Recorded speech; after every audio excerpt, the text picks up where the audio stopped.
en el fondo. Luego fijaros que, bueno, tiene texturizado también en el medio.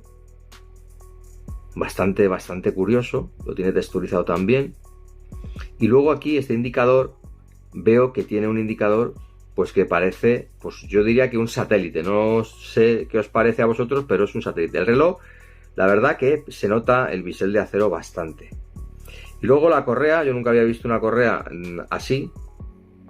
Veis que tiene esta forma que lo hace bastante curioso. Y luego viene, bueno, pues mezclando el azul de la Tierra con el dorado de la hebilla. Veis que es Made en China, que este es un modelo hecho para